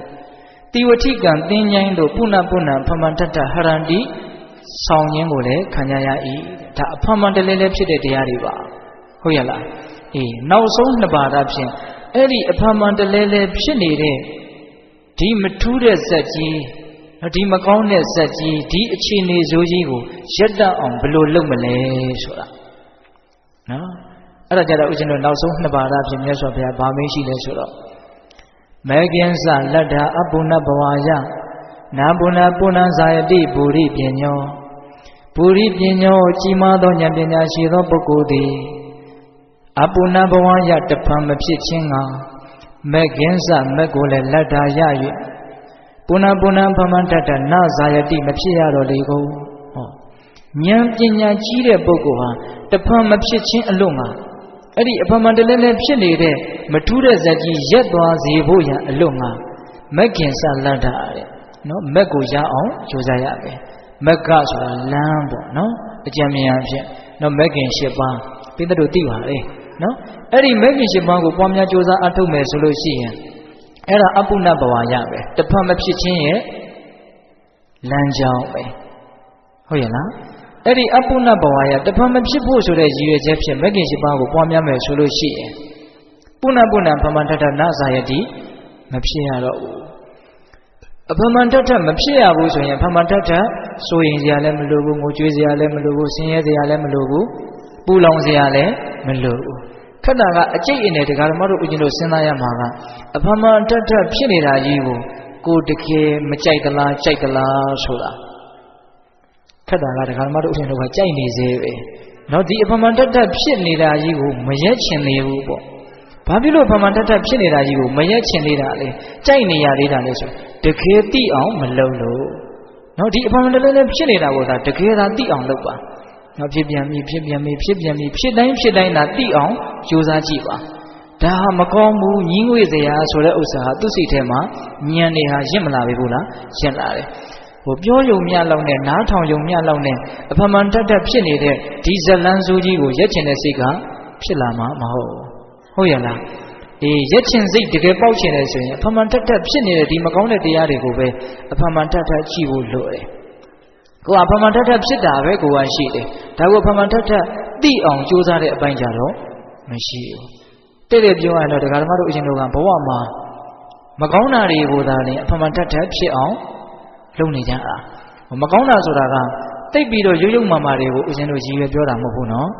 ဆိုကြပါစို့ဖြစ်နေတဲ့သဘောတရားတွေကိုမသိရင်ဒါလောဘသို့မဟုတ်ဒေါသတွေကတော့သေးတာနဲ့ကြီးတာပဲกว่าမယ်ဖြစ်ပြီးတော့မနေဘူးလားအေးအဲ့ဒါကိုကရက်တက်အောင်မကြိုးစားဘူးဆိုရင်မကောင်းတာကိုအထုတ်နေတယ်လို့မဆိုနိုင်ဘူးလားကောင်းတာဖြစ်အောင်အာမထုတ်ရင်စိတ်ရဲ့သဘာဝကတော့မကောင်းတာတွေကတော့ဖြစ်မှာပဲဗျကောင်းတာဖြစ်အောင်အဖမန်တတ်အာမထုတ်ချင်းသည်ပင်လည်းမကောင်းတာတွေကိုအဖမန်တတ်ဖြစ်အောင်အထုတ်နေတယ်လို့မဆိုနိုင်ဘူးလားဆိုနိုင်တယ်ဟုတ်ရဲ့လားဒါကြောင့်အဖမန်တတ်ကမဲခင်၈ပါးကိုသာအဖမန်တတ်ဖြစ်အောင်ကြိုးစားကြရမှာဒီနည်းအားဖြင့်အဖမန်တတ်ဖြစ်နေတဲ့ဒီမကောင်းတဲ့အရာတွေကိုအဖမန်တတ်ဖြစ်နေတယ်ဆိုတာကိုပဲအဖမန်တတ်သိအောင်ကြိုးစားကြရမှာအဲ့ဒါဒီပင်လည်းမဲခင်၈ပါးကိုပွားများတယ်လို့မဆိုနိုင်ဘူးလားဆိုနိုင်တယ်အဲ့ဒါလို့မဂ္ဂင်၈ပါးကိုသာဖမန်တတ်ဖြစ်အောင်ကြိုးစားမယ်ဆိုလို့ရှိရင်အဲ့ဒါအပုဏ္ဏဘဝရတဖန်မဖြစ်ခြင်းရဲ့လမ်းကြောင်းပါတဲ့ဟုတ်ရဲ့လားအဲ့တော့ဦးဇင်းတို့မဂ္ဂင်၈ပါးထဲမှာကနော်၈ပါးလုံးဦးဇင်းတို့ပြောဖို့အချိန်မရှိပါဘူးဟုတ်လားတမ္မာဒိဋ္ဌိကတော့ဒါခေါင်းဆောင်မဂ္ဂင်အဓိကမဂ္ဂင်ပေါ့အဓိကကြတဲ့မဂ္ဂင်ဒီတမ္မာဒိဋ္ဌိမဂ္ဂင်ဖြစ်ရင်ကျန်တဲ့မဂ္ဂင်တွေအကုန်လုံးဖြစ်တယ်တမ္မာဒိဋ္ဌိမဂ္ဂင်မဖြစ်ရင်ကျန်တဲ့မဂ္ဂင်တွေအကုန်လုံးမဖြစ်ဘူးအဲ့တော့တမ္မာဒိဋ္ဌိမဂ္ဂင်ဆိုတာကလည်းဘာလဲယခုနကဦးဇင်းတို့ထက်ချီတလဲလဲပြောခဲ့တယ်မမြဲတာကိုမမြဲဘူးဖြစ်ပေါ်လာပြီးတဲ့နောက်ချုပ်ပြောက်သွားကြတယ်ဆိုတဲ့အချက်ကိုမြင်ချင်းဒီမနဲ့သိချင်းဒီမနဲ့အဲ့ဒါတမ္မာဒိဋ္ဌိ အမှန်မြင်ကိုဗျဟုတ်ရလားနော်လောကကြီးကမမြဲတာကလည်းအမှန်ပဲလေအဲ့ဒီအမှန်ကိုအမှန်တိုင်းမြင်ရင်ဒါအမှန်မြင်ပေါ့ပါဠိလိုပြောတော့တမ္မာဒိဋ္ဌိပေါ့အဲ့ဒီမမြင်တာကိုမမြင်ဘူးလို့မြင်တိုင်း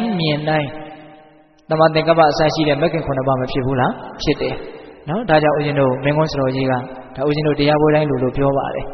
်တမ္မာဒိဋ္ဌိမဂ္ဂင်ဖြစ်ဖို့အလွန်အရေးကြီးတယ်တဲ့မဂ္ဂင်7ပါးထဲမှာတမ္မာဒိဋ္ဌိမဂ္ဂင်တည်ယထာတွဲကြီး8တွဲမှာခေါင်းတွဲနဲ့တူတယ်တဲ့ခေါင်းတွဲကိုသာပုံမှန်ခုံမောင်းမယ်ဆိုလို့ရှိရင်နောက်တွဲတွေကအလူလိုလိုက်မှာပဲခေါင်းတွဲကရက်နေတယ်ဆိုရင်နောက်တွဲကလည်းနေရာကရွေ့မှာမဟုတ်အဲ့လိုပဲတမ္မာဒိဋ္ဌိကိုသာဖြစ်အောင်လုပ်မယ်ဆိုရင်တမ္မာသင်္ကပ္ပစရှိတဲ့မဂ္ဂင်တွေကမဖြစ်ဘူးလားဖြစ်တယ်ဒါကြောင့်မမြဲဘူးပြောင်းလဲနေတယ်ချုပ်ပြောက်နေတယ်ဆိုတဲ့အတိကိုအမှန်အကန်သိအောင်ကြိုးစားအထောက်ဖို့မလိုဘူးလားလိုတယ်အကယ်၍သာအဲ့ဒီမမြဲတာကိုမမြဲဘူးလို့သိရင်ဒါတမ္မာဒိဋ္ဌိဖြစ်တယ်တဲ့အဲ့ဒီတမ္မာဒိဋ္ဌိဖြစ်ရင်ဦးဇင်းတို့ဒုတိယသုတ်တံမှာမြတ်စွာဘုရားဟောထားတာရှိတယ်အာယုံတက်ပြီဆိုရင်တော့တေချာပေါက်ခဏနေရင်နေထွက်တော့မှာပဲတဲ့ဒါအတက်เสียဒေသနာပေါ့နော်တခါကြီးမိုက်ပြနော်အာယုံဒီနေရဲ့ရှေ့ပြေးနမိတ်နော်တမ္မာဒိဋ္ဌိဒီသစ္စာလေးပါးကိုသိတဲ့ဉာဏ်ရဲ့ရှေ့ပြေးနမိတ်အရိယမဉ္ဇဉ်ရဲ့ရှေ့ပြေးနမိတ်နောက်တမ္မာဒိဋ္ဌိဆိုတဲ့မမြဲတာကိုမမြဲဘူးလို့တကယ်သိတဲ့အသိဉာဏ်ကိုယ်တန်တမှာဖြစ်ပြီးဆိုလို့ရှိရင်ဒါဥရှင်တို့မဉ္ဇဉ်ရဖို့နော်မဉ္ဇဉ်ရခြင်းရဲ့ဒါရှေ့ပြေးနမိတ်ပေါ့အာယုံတက်ရင်နေထွက်မယ်ပေါ့နော်တမ္မာဒိဋ္ဌိဖြစ်ရင်ဒါမဉ္ဇဉ်ကိုရမယ်ပေါ့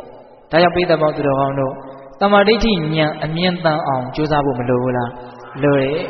အဲ့တော့ဒီနေရာမှာဦးဇင်းတို့တမ္မာဒိဋ္ဌိဉာဏ်အမြင်တန်ခြင်းနဲ့ဆိုရင်လည်းပဲဘလို့ကြိုးစားရမလဲ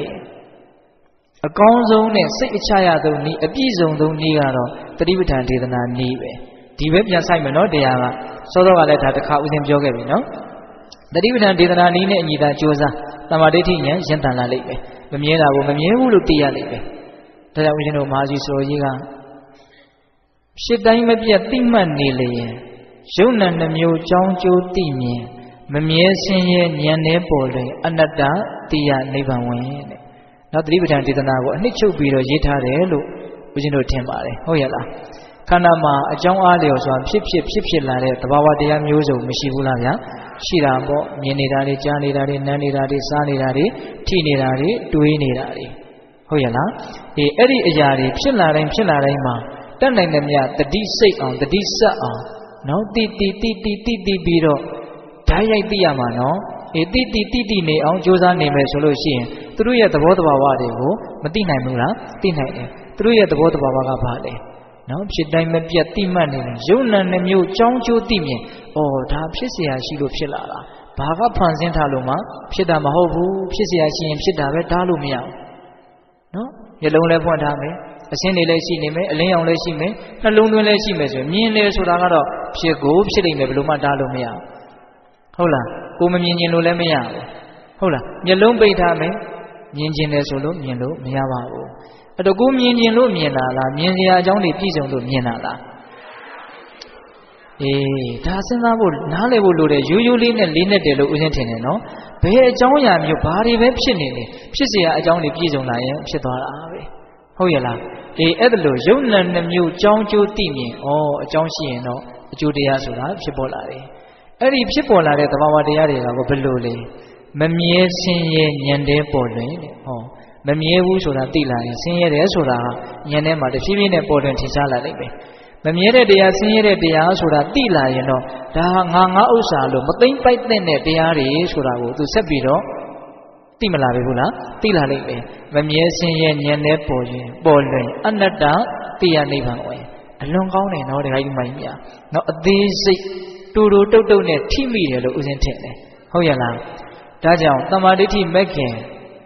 ်အမြင်မှန်ရင့်တန်ခြင်းနဲ့ဆိုလို့ရှိရင်တတိပဋ္ဌာန်ဒေသနာမှာလာတဲ့နည်းများအတိုင်းကြိုးစားရမယ်ဒါကြောင့်မြတ်စွာဘုရားဟောထားတဲ့တတိပဋ္ဌာန်သုတ်ကြီးကိုလည်းပဲတတ်နိုင်တဲ့မြတ်ဦးဇင်းတို့လေ့လာစေခြင်းတယ်ဘလောက်ထိမြတ်စွာဘုရားအသေးစိတ်အကျဉ်းတဝဟောထားသလဲဆိုတာကိုလေ့လာပြီးတော့နားမလည်ဘူးဆိုရင်နားလည်းမထင်ရတဲ့သူတော်ကောင်းတွေကိုမေးဖို့မြတ်ဖို့မလိုဘူးလားလိုတယ်အဲ့ဒါလိုပေးတဲ့ပေါင်းသူတော်ကောင်းတို့လေ့လာလိုက်စားကြမယ်ဆိုလို့ရှိရင်တတိပဋ္ဌာန်ဒေသနာနည်းကိုကျွမ်းကျင်ပြီးတော့နောက်ဆုံးတမ္မာဒိဋ္ဌိဉာဏ်အမြင်တန်ပြီးတော့ဟုတ်လားအဲ့ဒါဆိုလို့ရှိရင်အပုဏ္ဏဘဝယ